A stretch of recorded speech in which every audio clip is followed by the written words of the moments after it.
Olá pessoal do nono ano, tudo bem com vocês? Espero que sim. Aqui é a Prof. Thaís e hoje a gente vai terminar o nosso assunto sobre evolução, falando sobre a relação de parentesco entre as espécies, beleza? Vai ter 3 tópicos que a gente vai estudar nesse vídeo: como novas espécies são formadas, como agrupar as espécies e as bases de classificação biológica moderna, beleza? Então vamos começar com como novas espécies são formadas. Bom, para começar então, vocês sabem o conceito de espécie? Espécie é formada por um grupo de indivíduos, como aqui no caso das capivaras, que são capazes de se reproduzir e originar indivíduos férteis. Então esse é o conceito de espécie. Por exemplo, imagine os cachorros. Existem várias raças de cachorro, certo?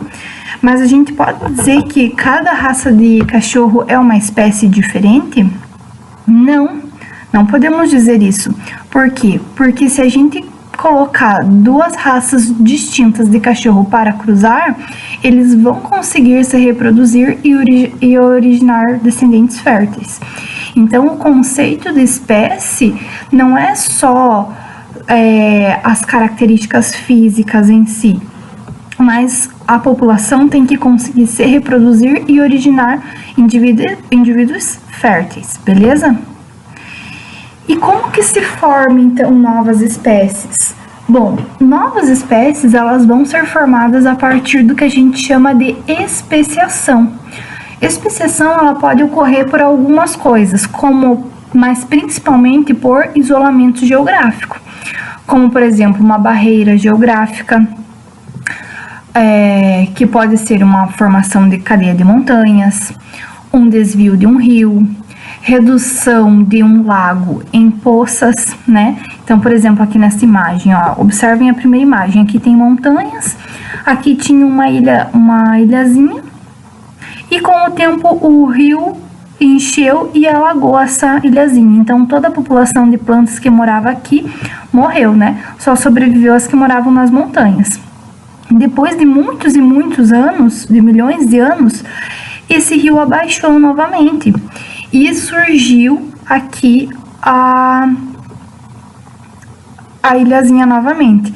Só que as espécies que tinham ficado separadas aqui em uma montanha e na outra, com o passar do tempo, foram se adaptando cada vez mais, se especializando cada vez mais, até chegar a um ponto em que elas não são mais a mesma espécie.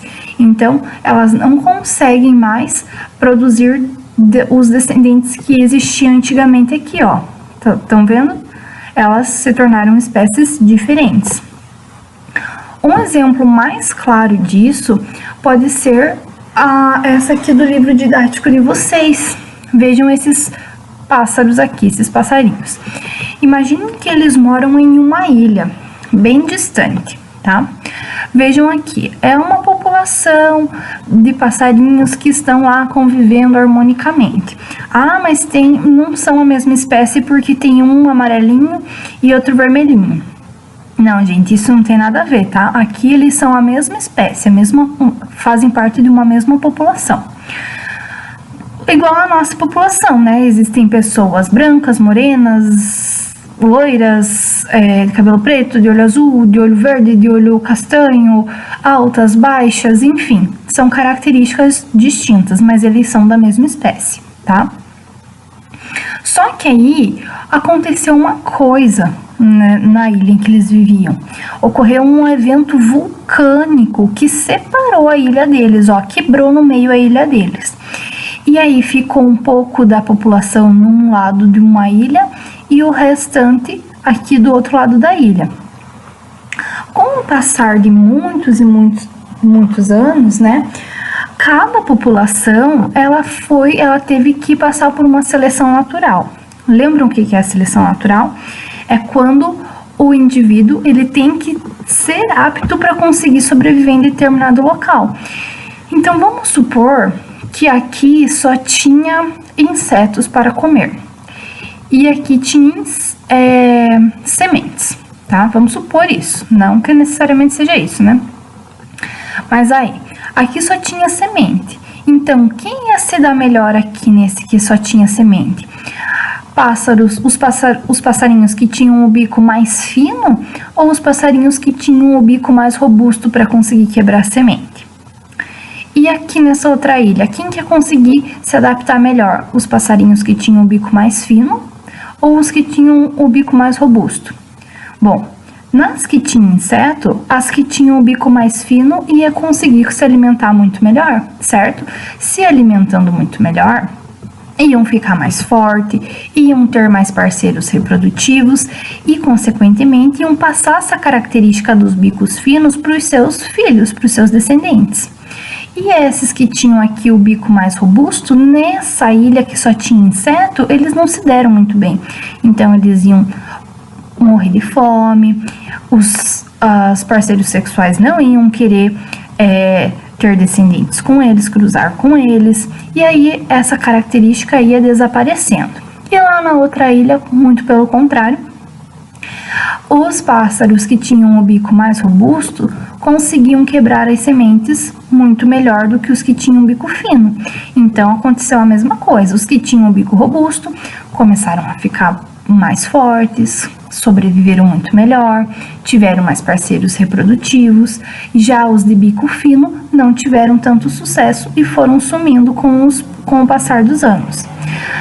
E com o passar de milhões e milhões de anos, essa população que ficou aqui nessa ilha, percebam que ela já mudou totalmente sua característica, só ficou os de bico robusto, e elas passaram por mutações e por especialização, e elas se tornaram uma espécie totalmente diferente dessa espécie que ficou na outra ilha. Então, por mais que um dia essa ilha volte a se encontrar, a espécie A, né, que está escrito aqui, e a espécie B, elas não vão mais conseguir cruzar e gerar descendentes férteis. Então, surgiu duas novas espécies. Isso aqui aconteceu a especiação.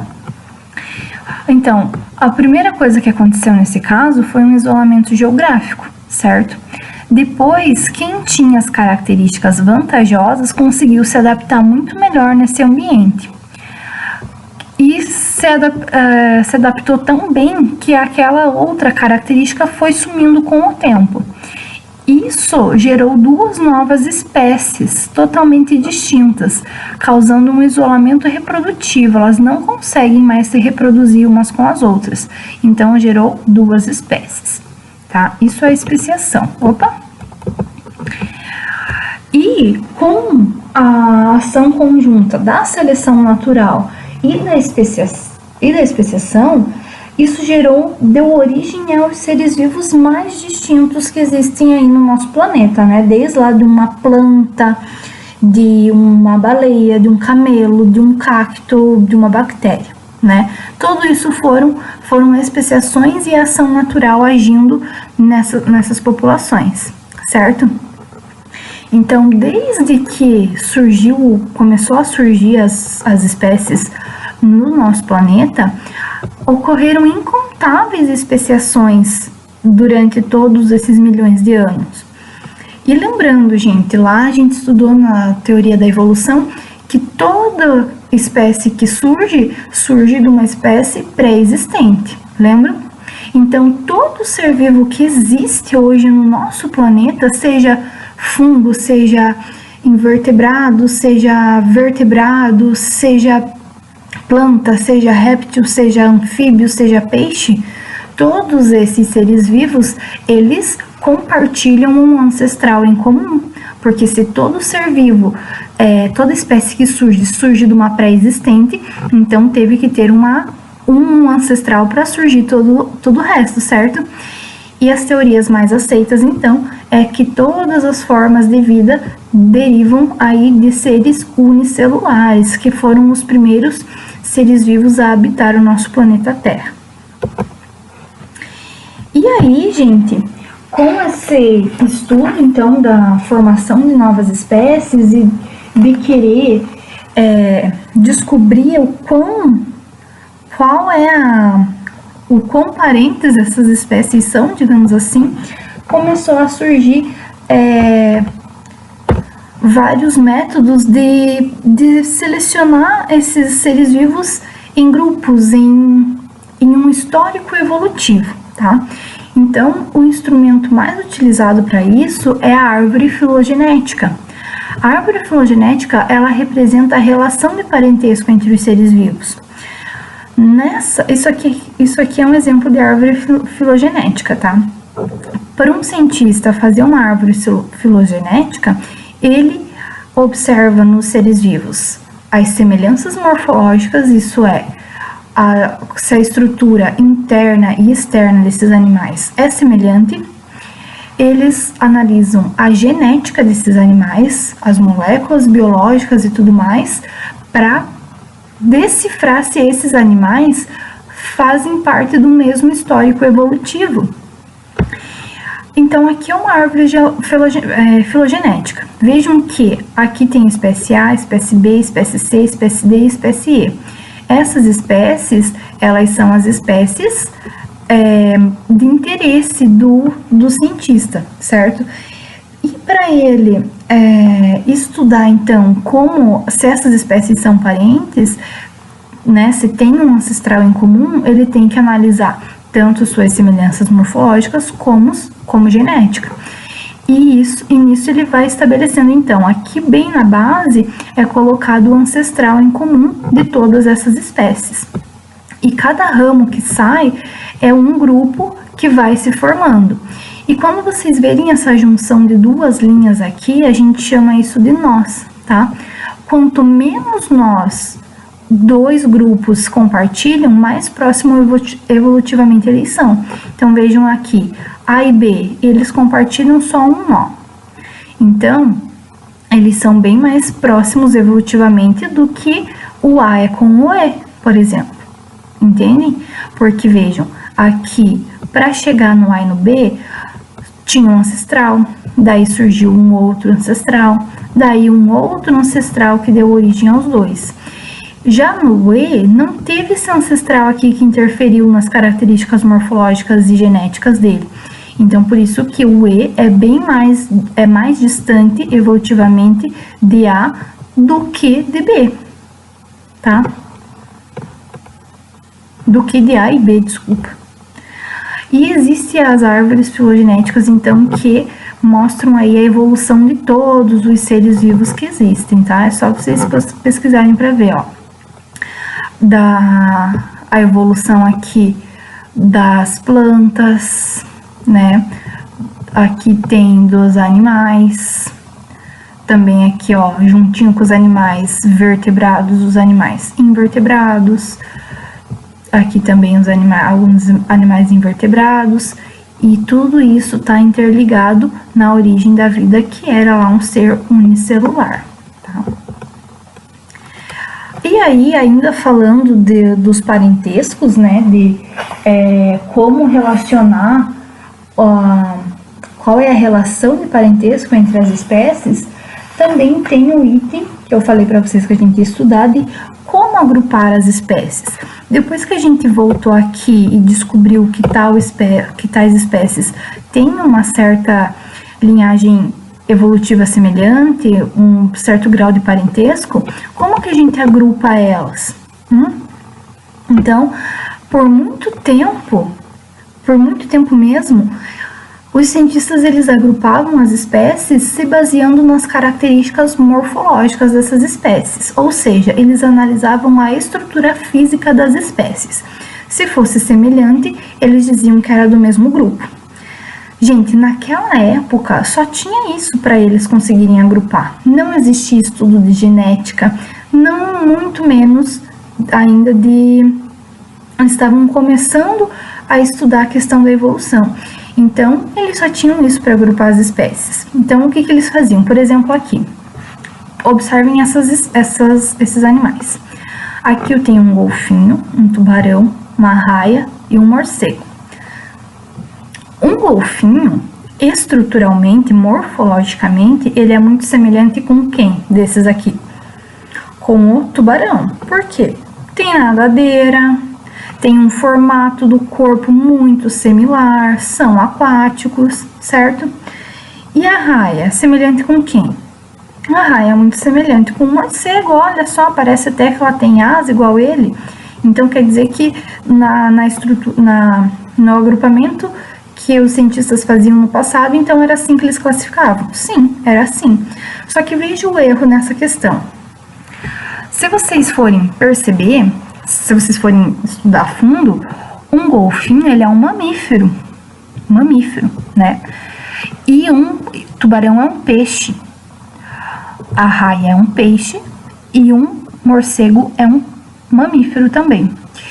Então vejam, se a gente for notar mesmo, mais semelhante aqui é o mais evolutivamente falando de grau de parentesco, quem é mais parente aqui é o golfinho e o morcego, por mais que a estrutura dele seja totalmente diferente. E a raia e o tubarão são mais parentes do que o tubarão é do golfinho. Porque tanto o tubarão quanto a raia são peixes, tá? E o golfinho e o morcego são mamíferos. Então vejam o erro aí que eles estavam cometendo de tentar se basear na morfologia. E nessa questão aí, falando de comparar através da morfologia, entra a questão da convergência evolutiva. O que é a convergência evolutiva? É quando diferentes linhagens desenvolvem características similares, mas que não estão ligadas a uma história evolutiva comum entre os grupos, que era o caso do golfinho e do tubarão. Por mais que eles fossem semelhantes, eles não possuem a mesma história evolutiva, então eles não são parentes próximos, digamos assim. E também na questão da raia e do morcego, a mesma coisa, por mais que eles tenham uma estrutura semelhante, eles não são evolutivamente próximos, não são evolutivamente próximos, certo? Outro exemplo disso é a asa dos insetos e a asa das aves. Eles possuem a mesma função, não possuem, mas a evolução desses grupos é totalmente à parte. Os insetos e as aves são muito distantes evolutivamente um do outro. Aqui, jacaré e o jacaré, por ser um animal aquático, e esqueci o nome desse animal. Esse animal aqui, ser também um animal aquático, eles terem essa estrutura aqui da boca semelhante, antigamente eles podiam dizer que eram evolutivamente próximos com o parentesco, mas eles não são próximos, porque isso daqui é um réptil e esse daqui é um mamífero, certo? Biologia molecular. Quando surgiu a biologia molecular, ou seja, o estudo da genética nessa questão, começou a clarear tudo, tá? Eles perceberam que por mais que as espécies tivessem características semelhantes, geneticamente eles eram muito diferentes. E às vezes espécies que por fora eram até diferentes umas das outras, às vezes geneticamente eram muito semelhantes. Então, atualmente, a morfologia ela já não é mais o único critério, também não é nem mais o mais importante dos critérios para agrupar espécies. O mais importante mesmo é a questão da genética. Eles analisam o material genético para começar a agrupar as espécies que são mais parentes evolutivamente.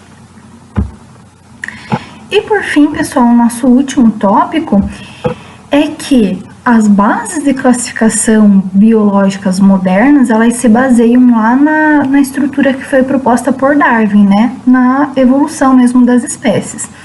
Sendo assim, surgiu aí vários ramos que iriam estar conectados com a evolução, e um deles é a sistemática.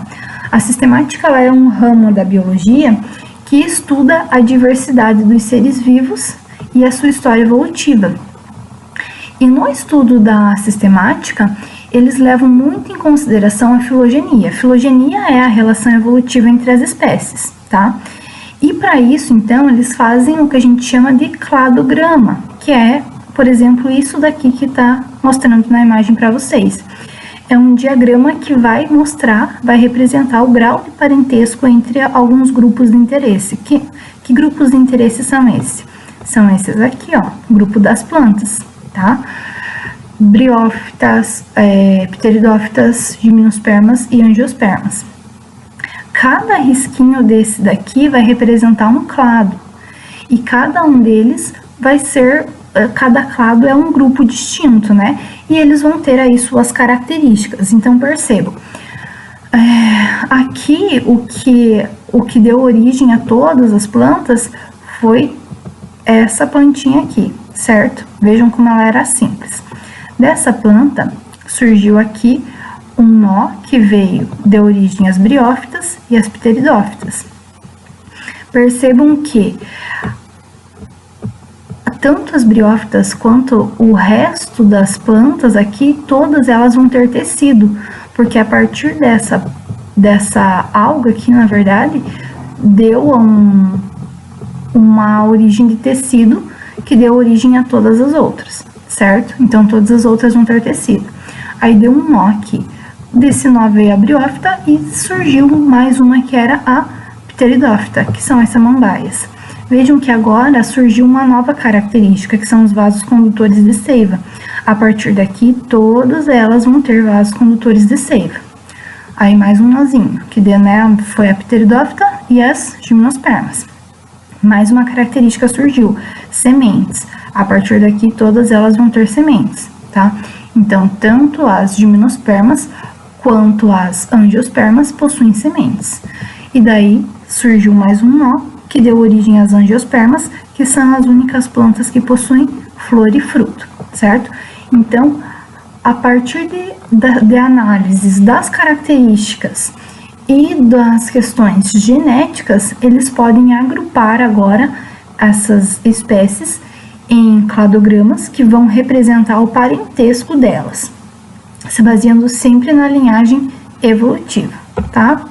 Gente, a aula de hoje era sobre isso. Se ficou alguma dúvida, podem perguntar, podem mandar mensagem. E era isso. Muito obrigada e tchau, tchau.